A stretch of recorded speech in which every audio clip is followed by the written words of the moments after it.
My name's Eric. I'm a digital nomad living out of my Subaru Forester as I travel around the country. And today I'm escaping normal life at the Grand Canyon. Regular days would turn into never-ending weekends, ordinary way. No, see you when it comes low. You plus me up, ripple effect. One dreaming architect.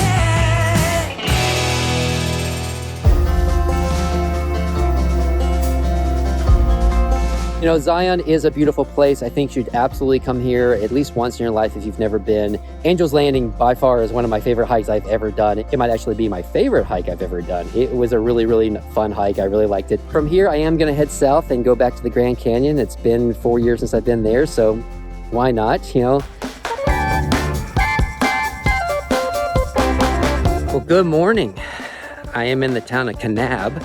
It's just 30 minutes to the east of Zion. I've been here for about 4 or 5 days now. So after Thanksgiving, I just kind of stuck around the Zion area, stayed on some BLM land just to the west of it for a few days, and then came over here because I am slowly making my way to the Grand Canyon. And I got caught up with some work projects here, and this is an awesome little town. I love these little towns. They have so much charm and so much character. I've just been stretching my legs at night, walking around the downtown area, which is not very big. But I am leaving today, and before I leave, there is a ton of trails in this area, and one of them has dinosaur tracks. So that is where I'm headed right now. But right over here are the dinosaur tracks. There's one right there. Look, you can see kind of like the heel and like the arch maybe in its foot. And then here's a toe, smaller toe. There's another one over here. A few more over here. Someone put rocks in circles around them so it's easy to identify. But this one's a little bit easier. Notice the shape. You got kind of like a toe there, toe, like a dew claw, like the palm. Oh, maybe like this. That one's really evident. Oh, check this one out. This is the coolest one. Look how deep that one is. Wow. And look at this comparison. There's my hand next to it, got by comparison. Dude, this thing was huge. This is just so cool, isn't it? I mean, I'm standing here touching something that is somewhere between 65 million years old and 265 million years old. So if you ever come to southern Utah, there's actually quite a few places that you can see dinosaur tracks. There's some out here near Zion National Park, and then there's more near Moab. And I'm sure there's a ton in between. That's just the only places that I've seen them, but it's just so cool to see this kind of stuff. Hello.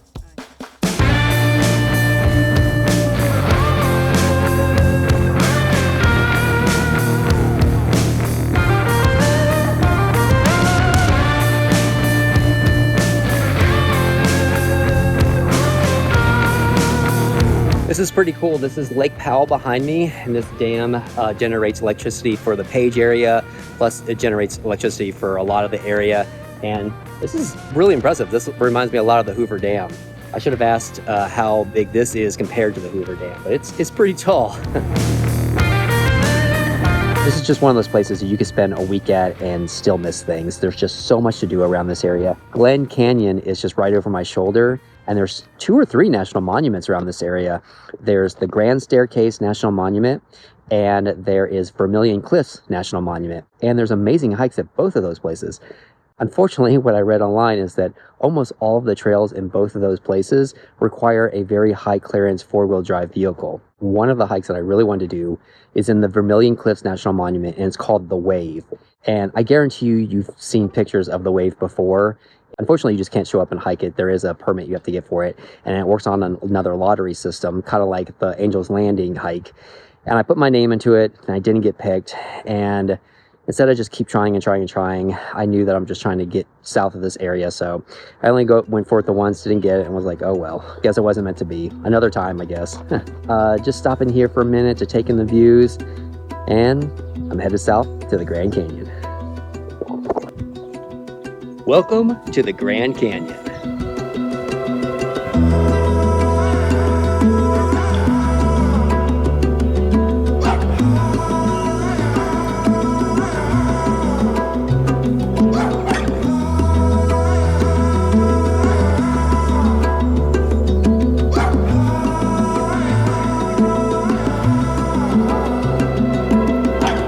welcome to the south rim of the Grand Canyon.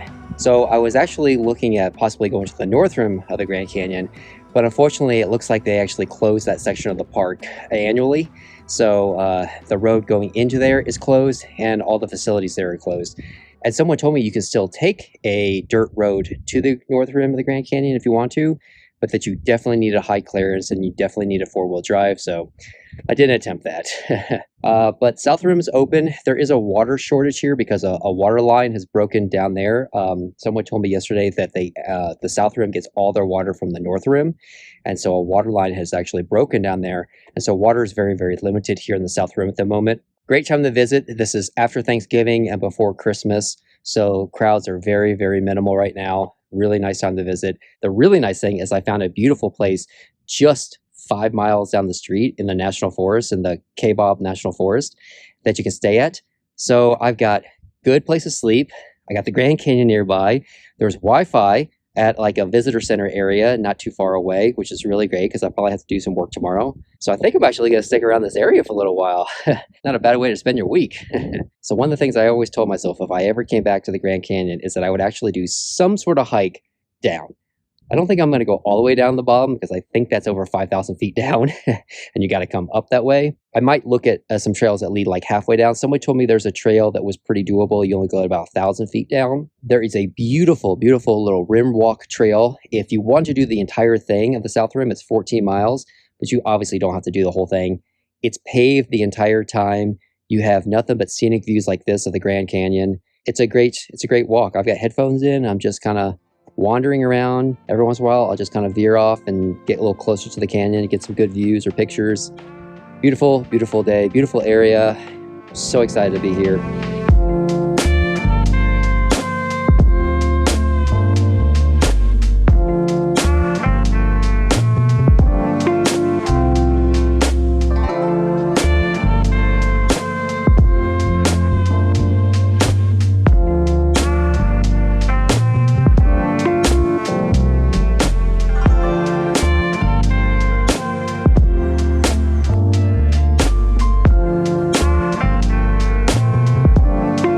You know, this is one of those places that I would hear so much about when I was younger. Before I became a full-time traveler, I would hear about places like the Grand Canyon and Niagara Falls and the Rocky Mountains. And I was like, yeah, hopefully one day I get to see them, but I didn't know for sure. So when I'm standing here on the edge of the Grand Canyon, and I've actually been here twice, I feel very, very fortunate. They're very, very thankful, and it's not lost on me that I get to do this.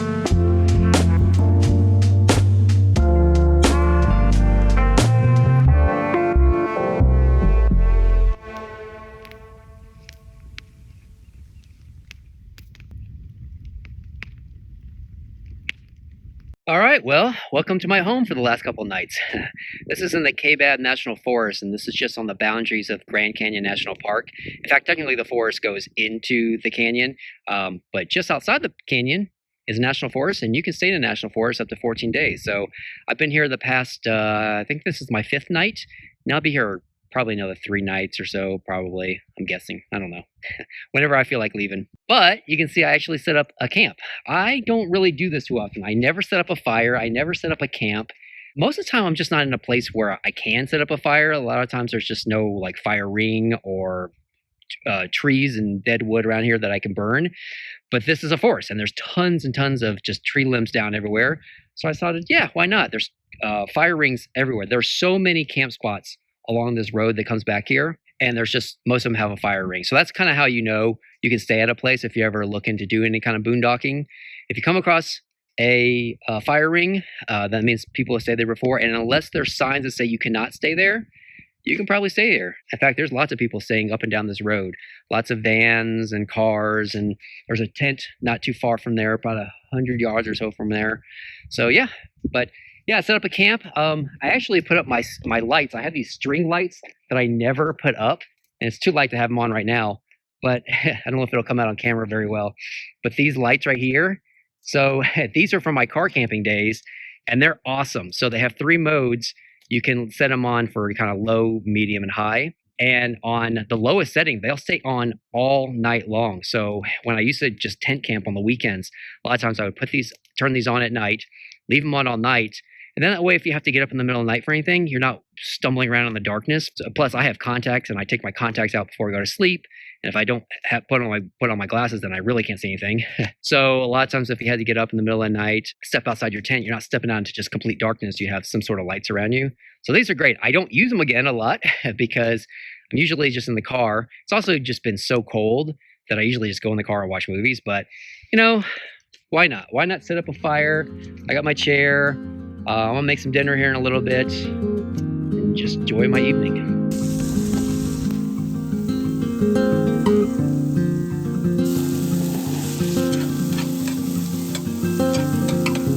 For dinner tonight, I'm making some spaghetti. I have some noodles boiling over here, and this is ground up turkey. And then I like vegetables, so I put some green beans in there. I'm gonna cut up some mushrooms to put them in there, and I've been snacking on some carrot sticks with hummus.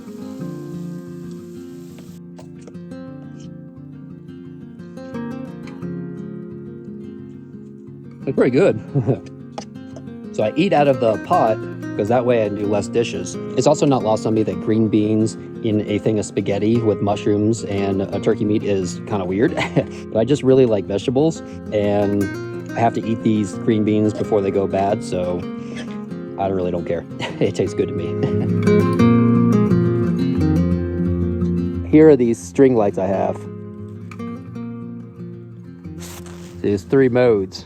That's the brightest one, and it'll help light up an entire campsite.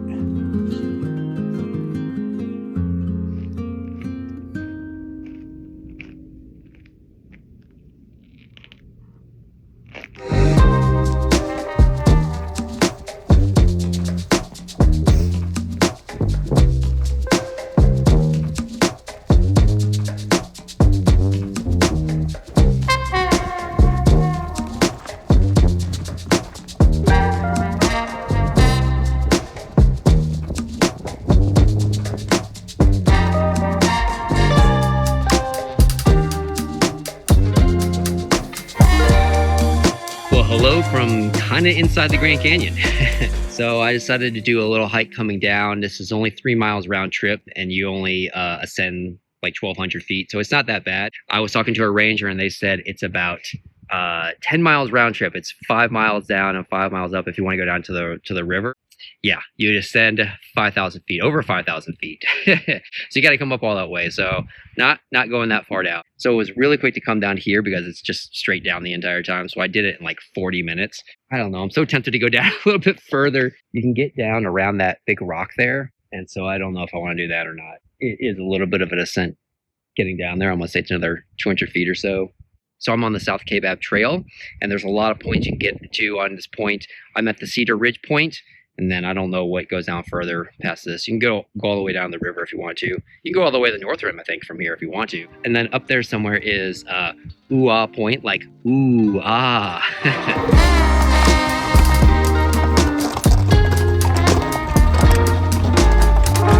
Okay, so I decided to go ahead and climb down here by this big rock thing. I don't know the name of it. I didn't see a sign. Usually these kind of formations or like a good cliff or something like that will have like a name to it. It'll have a sign indicating a name, but I didn't see one for this.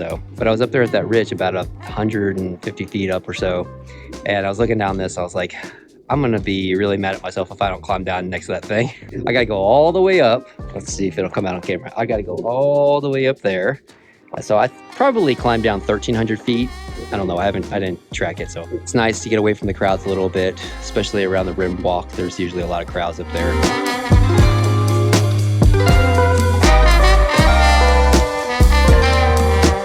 So really the only thing that sucks about doing a hike like this is I'm just sweating pretty good and having some layers on because it's cold and windy. Is that there are no showers available right now in the Grand Canyon because of the waterline break. It's gonna be a couple days until I can get down to Flagstaff, and there's a Planet Fitness down there, which I haven't seen a Planet Fitness in weeks now.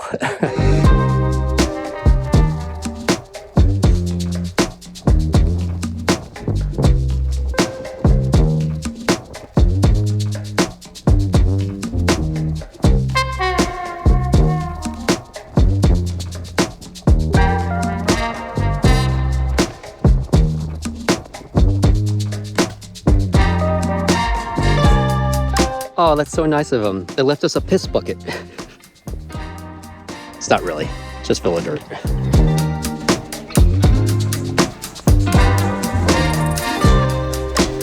All right, so I just got done with the South Kaibab Trail. I didn't do the whole thing, just down to whatever that rock thing was. So I did like maybe 1,200 feet elevation gain. And I could have taken the shuttle. I took the shuttle to get here. And I could have taken the shuttle back to my car, but I was like, oh, it's pretty early. It's only like 1:30. So I'm just gonna walk the rim trail here. It's like 2.5 miles back to the car. It's not bad. And you know, why sit on a shuttle when I can walk literally next to the Grand Canyon?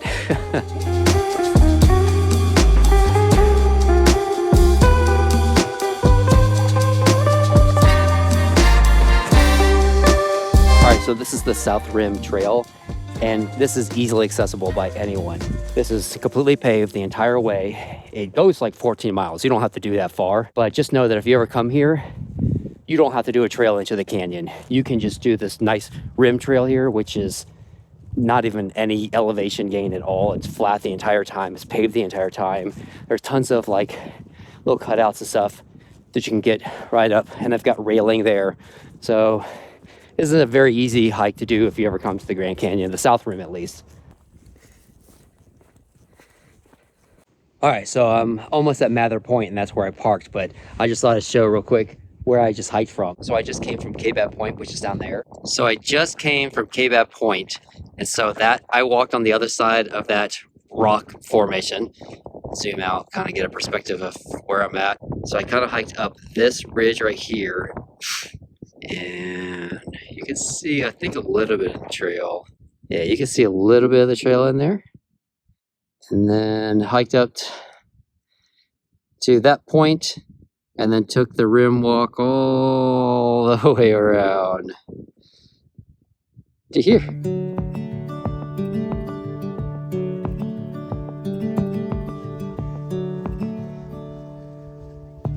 Thinking back on when I used to hold your hand, feeling lost and found at the same time. That distant memory of you and me, so bittersweet and true. So I just got done cooking dinner, and as I was cleaning up and using water to clean my dishes, look, it's so cold, everything's turning to ice. This is some water residue that's on my little table I use. I didn't even realize what the temperature was. I had to check, and it said it does feel like 32, so yep. Yeah, look, here's my cooking equipment. that sheen right there, that's ice. There's some more down in here. Oh man, that's all ice in there. I can't get out. But then there was this day when you just walked away.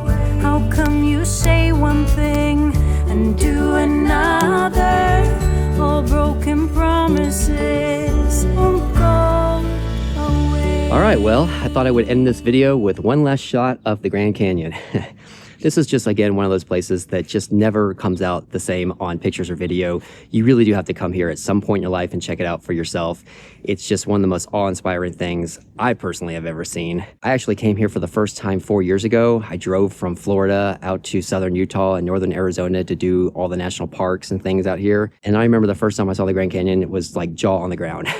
So I've been here for 6 days now, and I've been here every single day, and it's just been absolutely amazing. And with the National Forest, literally just outside the boundaries of the park, just a few miles away, I've been camping there every single night, and actually like camping, like setting up a bonfire and everything every single night. Essentially, I camp every single night, right? Like the car is really just a place to sleep, but to be able to set up like an actual campfire and an actual camp, like I don't really get to do that. Most of the places I'm at don't allow bonfires or don't have a place to put a bonfire, or I'm in a city sleeping or something. So, you know, I don't really get an opportunity to do that too often. So it's been really nice. I've really enjoyed my week here. It's been so peaceful, so relaxing.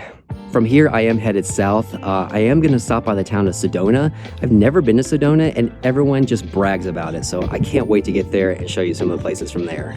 And then after that, I'm actually going to go even further south into Phoenix and then eventually Tucson. I have friends in both places. I haven't seen them in a couple years now, so it's going to be really amazing. It truly is one of the benefits of traveling full time. I get to meet up with friends from all over the country that I haven't seen in sometimes 20, 25 years. Like, it's been that long since I've seen some of these people. So I'm really looking forward to that.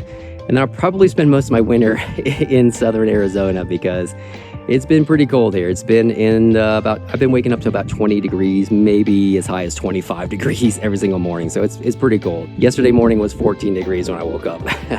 Until next time, thank you for escaping normal life with me.